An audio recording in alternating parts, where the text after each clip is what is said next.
شروع اللہ کے نام سے جو بڑا مہربان نہایت رحم والا ہے۔ جن لوگوں نے کفر کیا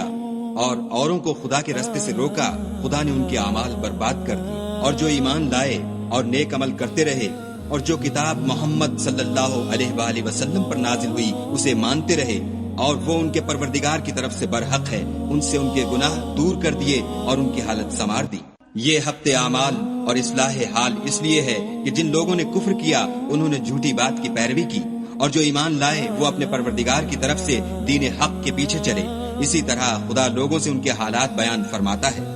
جب تم کافروں سے بھڑ جاؤ تو ان کی گردنیں اڑا دو، یہاں تک کہ جب ان کو خوب قتل کر چکو تو جو زندہ پکڑے جائیں ان کو مضبوطی سے قید کر لو، پھر اس کے بعد یا تو احسان رکھ کر چھوڑ دینا چاہیے یا کچھ مال لے کر، یہاں تک کہ فریق مقابل لڑائی کے ہتھیار ہاتھ سے رکھ دے۔ یہ حکم یاد رکھو، اور اگر خدا چاہتا تو اور طرح ان سے انتقام لے لیتا، لیکن اس نے چاہا کہ تمہاری آزمائش ایک کو دوسرے سے لڑوا کر کرے، اور جو لوگ خدا کی راہ میں مارے گئے ان کے عملوں کو ہرگز ضائع نہیں کرے گا، بلکہ ان کو سیدھے رستے پر چلائے گا اور ان کی حالت درست کر دے گا، اور ان کو بہشت میں جس سے ان کو شناسا کر رکھا ہے داخل کرے گا۔ اے اہل ایمان، اگر تم خدا کی مدد کرو گے تو وہ بھی تمہاری مدد کرے گا اور تم کو ثابت قدم رکھے گا، اور جو کافر ہیں ان کے لیے ہلاکت ہے اور وہ ان کے اعمال کو برباد کر دے گا۔ یہ اس لیے کہ خدا نے جو چیز نازل فرمائی انہوں نے اس کو ناپسند کیا تو خدا نے ان کے اعمال اکارت کر دیے۔ کیا انہوں نے ملک میں سیر نہیں کی تاکہ دیکھتے کہ جو لوگ ان سے پہلے تھے ان کا انجام کیسا ہوا؟ خدا نے ان پر تباہی ڈال دی، اور اسی طرح کا عذاب ان کافروں کو ہوگا۔ یہ اس لیے کہ جو مومن ہیں ان کا خدا کارساز ہے اور کافروں کا کوئی کارساز نہیں۔ جو لوگ ایمان لائے اور عمل نیک کرتے رہے ان کو خدا بہشتوں میں جن کے نیچے نہریں بہ رہی ہیں داخل فرمائے گا، اور جو کافر ہیں وہ فائدے اٹھاتے ہیں اور اس طرح کھاتے ہیں جیسے حیوان کھاتے ہیں، اور ان کا ٹھکانہ دوزخ ہے۔ اور بہت سی بستیاں تمہاری بستی سے جس کے باشندوں نے تمہیں وہاں سے نکال دیا زور و قوت میں کہیں بڑھ کر تھیں، ہم نے ان کا ستیہ ناش کر دیا اور ان کا کوئی مددگار نہ ہوا۔ بھلا جو شخص اپنے پروردگار کی مہربانی سے کھلے رستے پر چل رہا ہو وہ ان کی طرح ہو سکتا ہے جن کے اعمال بد انہیں اچھے کر کے دکھائے جائیں اور جو اپنی خواہشوں کی پیروی کریں۔ جنت جس کا پرہیزگاروں سے وعدہ کیا جاتا ہے، اس کی صفت یہ ہے کہ اس میں پانی کی نہریں ہیں جو بو نہیں کرے گا، اور دودھ کی نہریں ہیں جس کا مزہ نہیں بدلے گا، اور شراب کی نہریں ہیں جو پینے والوں کے لیے سراسر لذت ہے، اور شہد مصفہ کی نہریں ہیں جو حلاوت کی حلاوت ہے، اور وہاں ان کے لیے ہر قسم کے میوے ہیں، اور ان کے پروردگار کی طرف سے مغفرت ہے۔ کیا یہ پرہیزگار ان کی طرح ہو سکتے ہیں جو ہمیشہ دوزخ میں رہیں گے، اور جن کو کھولتا ہوا پانی پلایا جائے گا تو ان کی انتڑیوں کو کاٹ ڈالے گا؟ اور ان میں بعض ایسے بھی ہیں جو تمہاری طرف کان لگائے رہتے ہیں، یہاں تک کہ سب کچھ سنتے ہیں، لیکن جب تمہارے پاس سے نکل کر چلے جاتے ہیں تو جن لوگوں کو علم دین دیا گیا ہے ان سے کہتے ہیں کہ بھلا انہوں نے ابھی کیا کہا تھا۔ یہی لوگ ہیں جن کے دلوں پر خدا نے مہر لگا رکھی ہے اور وہ اپنی خواہشوں کے پیچھے چل رہے ہیں، اور جو لوگ ہدایت یافتہ ہیں ان کو وہ ہدایت مزید بخشتا ہے اور پرہیزگاری عنایت کرتا ہے۔ اب تو یہ لوگ قیامت ہی کو دیکھتے ہیں کہ ناگہاں ان پر واقع ہو، سو اس کی نشانیاں وقوع میں آ چکی ہیں، پھر جب وہ ان پر نازل ہوگی اس وقت انہیں نصیحت کہاں مفید ہو سکے گی۔ بس جان رکھو کہ خدا کے سوا کوئی معبود نہیں، اور اپنے گناہوں کی معافی مانگو، اور مومن مردوں اور مومن عورتوں کے لیے بھی، اور خدا تم لوگوں کے چلنے پھرنے اور ٹھہرنے سے واقف ہے۔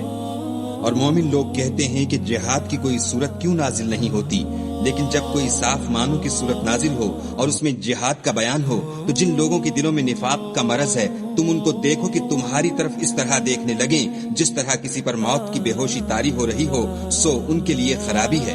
خوب کام تو فرما برداری اور پسندیدہ بات کہنا ہے، پھر جب جہاد کی بات پختہ ہو گئی تو اگر یہ لوگ خدا سے سچے رہنا چاہتے تو ان کے لیے بہت اچھا ہوتا۔ اے منافقو، تم سے عجب نہیں کہ اگر تم حاکم ہو جاؤ تو ملک میں خرابی کرنے لگو اور اپنے رشتوں کو توڑ ڈالو۔ یہی لوگ ہیں جن پر خدا نے لعنت کی ہے اور ان کے کانوں کو بہرا اور ان کی آنکھوں کو اندھا کر دیا ہے۔ بھلا یہ لوگ قرآن میں غور نہیں کرتے یا ان کے دلوں پر قفل لگ رہے ہیں؟ جو لوگ راہ ہدایت ظاہر ہونے کے بعد پیچھ دے کر پھر گئے، شیطان نے یہ کام ان کو مزین کر دکھایا اور انہیں طول عمر کا وعدہ دیا۔ یہ اس لیے کہ جو لوگ خدا کی اتاری ہوئی کتاب سے بیزار ہیں،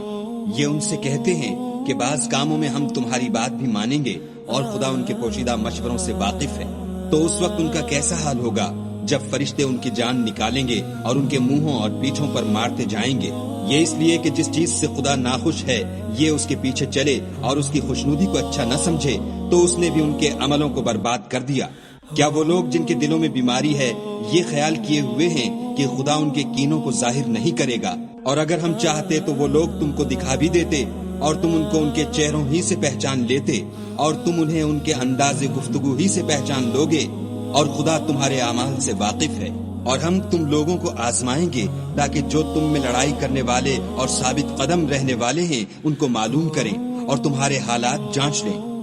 جن لوگوں کو سیدھا رستہ معلوم ہو گیا اور پھر بھی انہوں نے کفر کیا اور لوگوں کو خدا کی راہ سے روکا اور پیغمبر کی مخالفت کی، وہ خدا کا کچھ بھی بگاڑ نہیں سکیں گے اور خدا ان کا سب کیا کرایا اکارت کر دے گا۔ مومنو، خدا کا ارشاد مانو